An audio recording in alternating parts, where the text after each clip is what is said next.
আসসালামু আলাইকুম। নাফিসা তাবাসসুম স্বাগত জানাচ্ছি এনটিভির মধ্যরাতের খবরে। আগামী বছরের ফেব্রুয়ারিতে মহোৎসবের জাতীয় নির্বাচনের মাধ্যমে দেশে নবযাত্রার সূচনা হবে। তবে এক্ষেত্রে জুলাই সনদ নিয়ে ঐক্যমত্যে পৌঁছানোর বিকল্প নেই। প্রধান উপদেষ্টা ডক্টর মোহাম্মদ ইউনূস রোববার রাজধানীর ফরেন সার্ভিস একাডেমিতে জাতীয় ঐকমত্য কমিশনের সভায় একথা বলেন। এদিকে বিএনপির পক্ষ থেকে জুলাই সনদের আইনি ভিত্তি তৈরিতে সুপ্রিম কোর্টের পরামর্শের সুপারিশ করা হয়েছে। তবে জামাতে ইসলামী মনে করে সাংবিধানিক আদেশের মাধ্যমেই এর সুরাহা হতে পারে। নিয়ামুল আজিজ সাদিকের রিপোর্ট। আসসালামু আলাইকুম। জুলাই জাতীয় সনদের সাংবিধানিক ও আইনি ভিত্তি তৈরি করতে রাজনৈতিক দলগুলোর মধ্যে সমঝোতার আশা করেন অন্তর্বর্তী সরকারের প্রধান ডক্টর মোহাম্মদ ইউনূস। জাতীয় ঐকমত্য কমিশনের বৈঠকে যোগ দিয়ে তিনি বলেন, শান্তি ও নবযাত্রার সূচনা করতে জুলাই সনদ ও সমঝোতার বিষয়ে এক হতে হবে। তবেই আগামী জাতীয় সংসদ নির্বাচন হবে উৎসবের। সব পথঘাট বন্ধ করা, স্বৈরাচার আর কোনো দিক থেকে যেন বাইরে আসতে না পারে আমাদের, এইটি আর কিচ্ছু না। বাকিটা আমরা জানি। তো সেই স্বৈরাচারকে বন্ধ করতে হলে আমাদেরকে সব একমত হয়ে এটা করতে হবে। দ্বিমতের কোনো জায়গা এখানে নাই। এখান থেকে আমাদেরকে নির্বাচন পর্যন্ত কিভাবে নিয়ে যাবেন যাতে এই উৎসবের মধ্যেই নির্বাচনটা হয়ে যাবে। রাজনৈতিক দলগুলোর মধ্যে সমঝোতা না হলে পরিস্থিতি সুখকর নাও থাকতে পারে বলে আশঙ্কা প্রকাশ করেন ডক্টর ইউনূস। যে রাস্তায় আমরা শুরু করেছি সমঝোতার রাস্তা, এটার থেকে বের হবার কোনো সুযোগ আমাদের নাই। এই সমঝোতায় আমাদের আসতেই হবে। সেখানে ছোটখাটো বিষয়ের মধ্যে আটকে গিয়ে আমরা যেন মূল বড় জিনিস থেকে হারিয়ে না ফেলি, এটাই একমাত্র সুযোগ। আর এই সুযোগ আর জীবনে আসবে না। ওই আলাদিনের সেই দৈত্য আর ফিরে আসবে না। একবারই সে একবার জিজ্ঞেস করবে আর জিজ্ঞাসা করবে না, আর আমরা সুযোগও পাবো না। বিএনপি স্থায়ী কমিটির সদস্য সালাউদ্দিন আহমেদ বলেন, সুপ্রিম কোর্টের পরামর্শ নিয়ে জুলাই সনদ গৃহীত হওয়ার বিষয়ে আলোচনা হতে পারে। সংবিধানের ভেতর থেকে সমাধান আসতে হবে। যদি আরও কোনো আইনানুগ পন্থা, বৈধ এবং সাংবিধানিক পন্থা খুঁজে বের করা যায় তাহলে আমরা সেটাও মেনে নেব। আইনি পন্থার বাইরে সংবিধান সংশোধনের পরিবর্তনের কোনো নজির সৃষ্টি হোক, সেটা আমরা চাই না। তবে জামায়াতে ইসলামীর মত, সংবিধান আদেশের মাধ্যমে জুলাই সনদের বৈধতা এবং সেটা রেফারেন্ডামে যুক্ত করা দরকার। আইনি ভিত্তি প্রণয়নের জন্য একটি প্রভিশনাল কনস্টিটিউশনাল অর্ডার যদি জারি হয় হতে পারে, রেফারেন্স আছে। দ্বিতীয় অপশন আমরা রেখেছি গণভোট।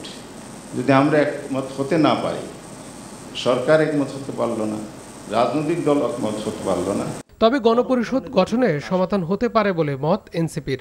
যে গণপরিষদ নির্বাচনের মধ্য দিয়ে নতুন সংবিধানে নতুনভাবে লিখিত ধারা, উপধারা এবং অনুচ্ছেদের মধ্য দিয়েই আমরা যে সংশোধনীগুলোর ব্যাপারে একমত হয়েছি, সংস্কার প্রস্তাবনাগুলোর ব্যাপারে একমত হয়েছি, সেগুলোকে টেকসইভাবে বাস্তবায়ন করা সম্ভবপর। জাতীয় ঐকমত্য কমিশনের বৈঠকে দেশের রাজনৈতিক দলগুলোর কয়েক মাস ধরে সংস্কার প্রস্তাবনা নিয়ে আলোচনা করে। মোট ৮৩টি প্রস্তাবনার মধ্যে সংবিধান সংশোধনের মাধ্যমে যুক্ত প্রস্তাবনা ৪৩টি। Niamul Aziz Sadiq, NTV news, Dhaka. দীর্ঘ ১৯ বছর পর স্বরাষ্ট্র মন্ত্রণালয়ে গেলেন সাবেক স্বরাষ্ট্র প্রতিমন্ত্রী ও বিএনপি নেতা লুৎফুজ্জামান বাবর। দলের ভারপ্রাপ্ত চেয়ারপারসন তারেক রহমানের দেশে ফেরার পর তার নিরাপত্তার বিষয়ে স্বরাষ্ট্র উপদেষ্টার সাথে আলোচনায় বসেন তিনি। রোববার বিকেলে সচিবালয়ে তার সাথে সৌজন্য সাক্ষাৎ শেষে লুৎফুজ্জামান বাবর বলেন, খুব শীঘ্রই তারেক রহমান দেশে ফিরবেন। স্বরাষ্ট্র উপদেষ্টা জানান, যাবজ্জীবন কারাদণ্ড হওয়া বয়স্ক কারাবন্দীদের সাজার মেয়াদ কমানোর কথা ভাবছে সরকার। বলেন, নারীদের ক্ষেত্রে ২০ ও পুরুষের ক্ষেত্রে আরেকটু বেশি হতে পারে। রিপোর্ট করছেন রুকনুদ্দিন। ১৮৬০ সালের প্যানাল কোড অনুযায়ী বাংলাদেশে অপরাধীর যাবজ্জীবন সাজার মেয়াদ ৩০ বছর। তবে যাবজ্জীবন সাজা পাওয়া বয়স্ক বন্দীদের সাজা কমানোর চিন্তা করছে অন্তর্বর্তী সরকার। নারীদের ক্ষেত্রে ২০ বছর ও পুরুষদের ক্ষেত্রে আরেকটু বেশি হতে পারে। রোববার সচিবালয়ে আইন শৃঙ্খলা সংক্রান্ত কোর কমিটির বৈঠক শেষে স্বরাষ্ট্র উপদেষ্টা জানান, দ্রুতই এ বিষয়ে সিদ্ধান্ত নেওয়া হবে।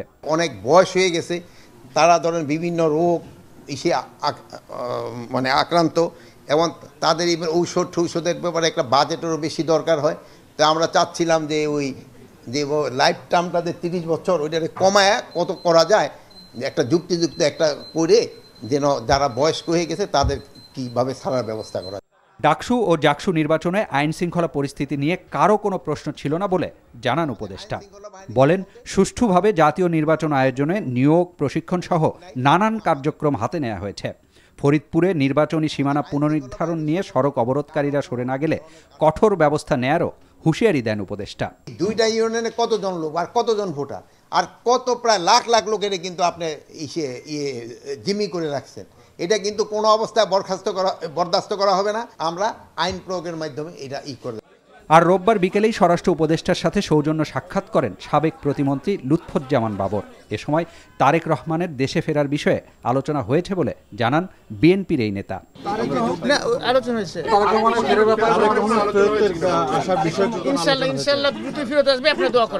পতিত সরকার পার্শ্ববর্তী দেশে বসে নির্বাচন বানচালের ষড়যন্ত্র করছে কিনা তা খতিয়ে দেখার বিষয়েও আলোচনা হয়েছে বলে জানান তিনি।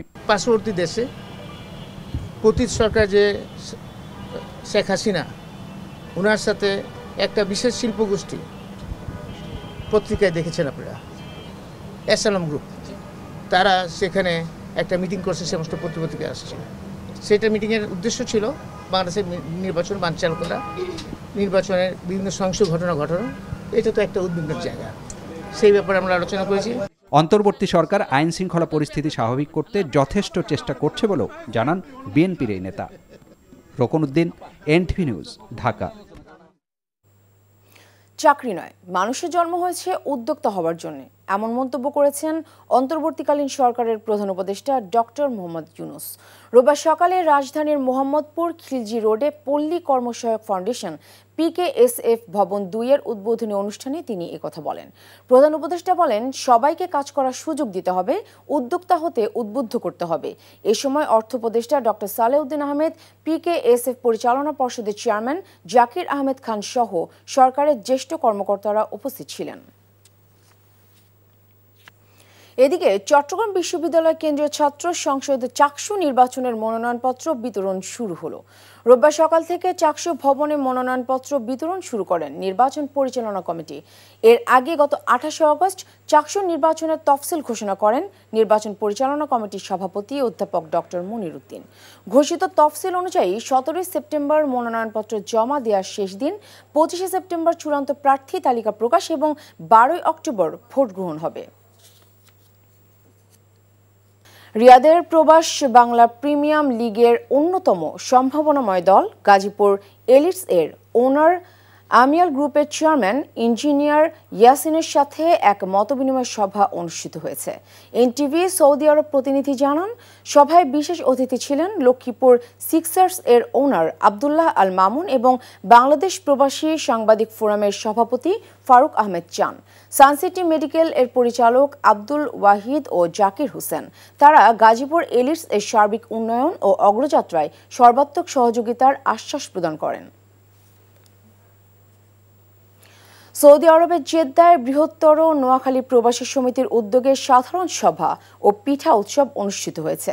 এনটিভি জেদ্দা প্রতিনিধি মাসুদ সেলিম জানান, বৃহত্তর নোয়াখালী প্রবাসী সমিতির সাধারণ সম্পাদক শেখ জাকির হোসেনের সঞ্চালনায় অনুষ্ঠানে সভাপতিত্ব করেন সমিতির সভাপতি ওমর ফারুক চৌধুরী।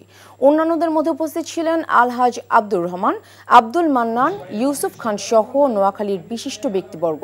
বিদেশের মাটিতেও বাংলা সংস্কৃতি নতুন প্রজন্মের সামনে তুলে ধরার জন্য বৃহত্তর নোয়াখালী প্রবাসী সমিতি এই উৎসবের আয়োজন করে।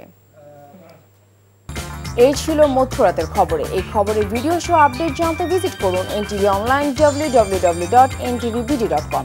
এছাড়াও এনটিভির জনপ্রিয় সব অনুষ্ঠান ও খবরের আপডেট জানতে ভিজিট করুন আমাদের ইউটিউব ও ভেরিফাইড ফেসবুক পেজ। ধন্যবাদ সবাইকে।